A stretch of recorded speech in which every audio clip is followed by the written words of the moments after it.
নদী যদি বলে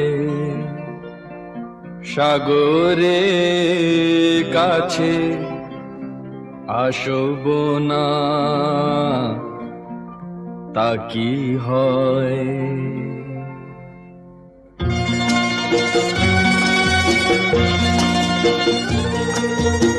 নদী যদি বলে সাগরের কাছে আসব না, তা কি হয়?